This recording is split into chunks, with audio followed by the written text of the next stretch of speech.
Bom dia, meus queridos alunos da Escola Municipal Bom Jesus. Sou o professor Igor Fernandes e estou aqui mais uma vez dando aula para vocês de ensino religioso. E o conteúdo do ensino religioso de hoje é apenas uma reflexão que temos aqui sobre o tempo, tá, pessoal? O texto aqui é de Dinar Raquel Daltz da Costa. Então vamos lá. Houve um tempo em que o tempo levava muito tempo para passar. Tempo de folguedos, brincadeiras, mil inocências da infância. O tempo, porém, foi passando. A inocência foi ficando em um tempo que não volta mais. Um novo tempo foi chegando. Primavera da vida, mocidade, tempo de anseios, divagações. Mas este tempo também passou. Tempo de maturidade chegou. Responsabilidades, compromissos, tempo de agir, não ser omisso. Como tudo na vida, tem um tempo, certo? Então, tempo de agir, não ser omisso, como tudo passa, o tempo também passou. Hoje, na terceira idade, muitos dizem melhor idade, o tempo é apenas um tempo, tempo de espera. Então, esse texto, ele aborda aí como se diz, uma reflexão sobre o tempo, que o tempo passa da infância para a mocidade, a adolescência, tempo da vida adulta, das responsabilidades e da vida adulta após a vida madura, enfim, a terceira idade, que seria a idade de idosos e assim por diante, certo? Então, pessoal, é comum ouvirmos frases como "dê tempo ao tempo", "só o tempo dirá", "o tempo é o melhor remédio". Então, mas o que é tempo? Como o tempo é pensado nas organizações religiosas? Você sabe a diferença entre tempo sagrado e tempo profano? Então vamos lá. Você já parou para pensar sobre o que é tempo? Bem, é certo que podemos medir o tempo por meio de vários instrumentos, mas seria o tempo apenas uma ideia. E essa ideia é apenas uma criação humana? Ao longo dessa unidade, vamos procurar entender a importância do tempo sagrado em algumas tradições religiosas. Tempo sagrado. Para as religiões ou para as pessoas religiosas, existem diferenças entre o tempo sagrado e o tempo profano. Isso porque o tempo sagrado é tempo mítico, ou seja, primordial. O tempo dá origem das coisas que se torna presente. Cada festa sagrada, cada tempo litúrgico, consiste na atualização de um evento sagrado que teve lugar num passado mítico. O tempo sagrado, que é relembrado por meio de festas e rituais, é um tempo inicial, original, o qual não é relacionado com o passado histórico, pois nada veio antes dele. Bom, o tempo sagrado é memorável da criação ou origem. O homem religioso procura nas festas e rituais religiosos atualizar o pacto da criação. A atualização do ritual do tempo primeiro, é a base de todo o calendário sagrado. Essa festa não é a comemoração de um evento mítico, mas a sua reatualização, visto que o tempo sagrado é um instante prodigioso em que uma realidade foi criada e que ela se manifestou pela primeira vez plenamente, por meio de seus rituais e celebrações. As pessoas tentam uma volta a esse tempo original, de encontro total com o sagrado. Então, assim, pessoal, resumidamente, cada cultura possui uma maneira própria de explicar o tempo da criação, como de reafirmar esse pacto entre as pessoas e os deuses, por meio de seus rituais e festas próprias de sua cultura. Mas também existe a concepção linear e progressiva de tempo, oposta à repetição cíclica que é típica das religiões orientalistas, que é própria das chamadas religiões históricas. No caso, judaísmo, cristianismo e islamismo, que afirmam a intervenção de Deus na história, num acontecimento único, tendo como objetivo a salvação. Um exemplo de temporalidade sagrada é a comemoração de fim de ano. Muito comum na maioria das tradições culturais e religiosas, também é a reatualização de origem do mundo do universo, que é os cosmos. Participando ritualmente do fim do mundo e de sua recriação, o homem torna-se contemporâneo do ilude tempos, tempo de agora e de sempre.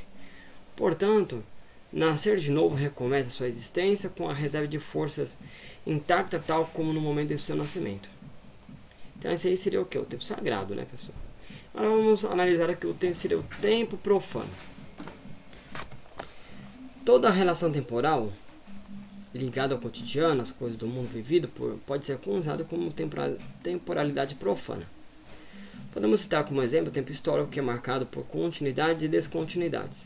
Contudo, existem definições sobre o tempo geológico, tempo psicológico, tempo físico e também cronológico, que são considerados tempo profano, que não é sagrado, não é um tempo sagrado.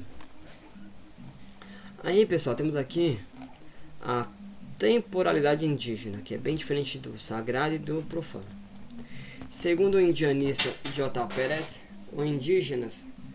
os indígenas cumprem com os encontros combinados sem o uso de calendário. Toda a ideia de tempo dos povos tupi eram baseadas na observação das variações dos fenômenos da natureza e de estações como o vento, as chuvas, entre outras. A principal unidade de medida do tempo para os povos indígenas tupinambás era feita a partir das fases da lua. Quando se pergunta a idade de um indígena, é como a resposta ser: eu nasci há tantas luas passadas. Numa temporalidade dividida em horas, minutos e segundos do relógio, de ponteiro ou digital, calculamos as horas de forma minuciosa. Por outro lado, quando se pensa o tempo pelas fases da lua, tem-se uma percepção de tempo menor apressada a cometer um atraso.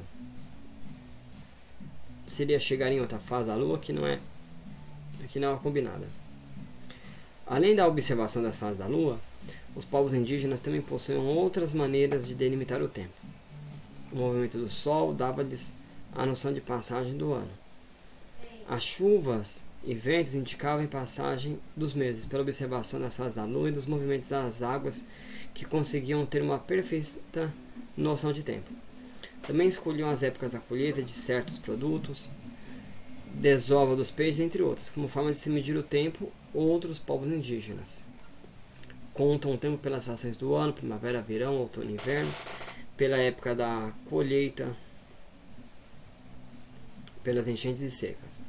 O que demonstra o equilíbrio e a forte ligação dos indígenas com a natureza é a observação da natureza. Fornece dessa forma informação suficiente para os povos indígenas terem noção de tempo, os quais guiam suas atividades culturais, religiosas e cotidianas, como pode observar no calendário dos índios Carajás.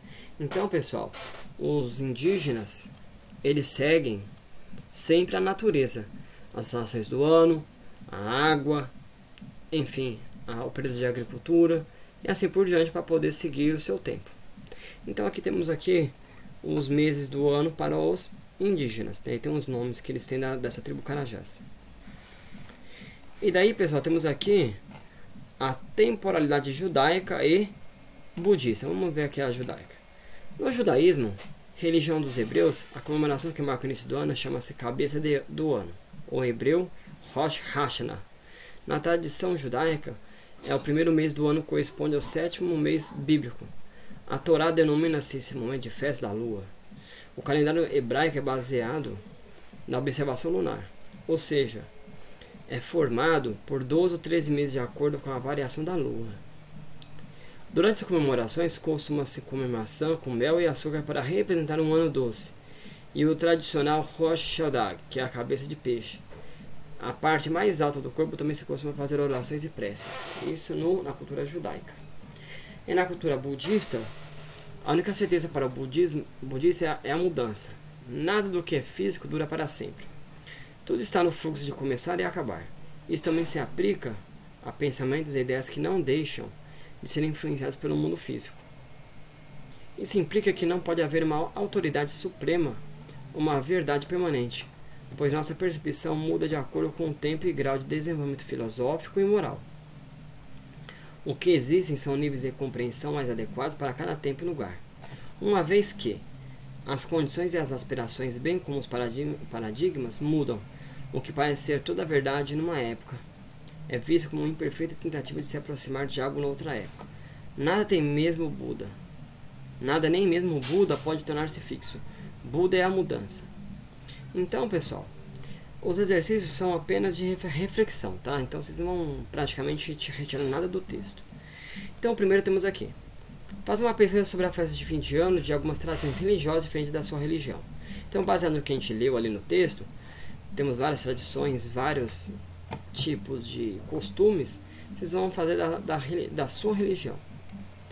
O que você compreendeu de temporalidade indígena? O que você mais achou interessante? Aí vocês vão escrever o que vocês achou de interessante da indígena. Como é o tempo do judaísmo? Vocês vão escrever aqui também, do judaísmo. Explique a temporalidade budista e a do Buda também. Então, pessoal, é somente isso que eu tenho para dizer para vocês, tá? Qualquer dúvida, você pode entrar em contato comigo pelo WhatsApp, lá no grupo da escola, tem lá meu contato, que eu irei tirar dúvidas de vocês, certo? Então, desejo a todos vocês bom estudo a todos e que tenham um ótimo dia, tá bom? Então, até mais, pessoal.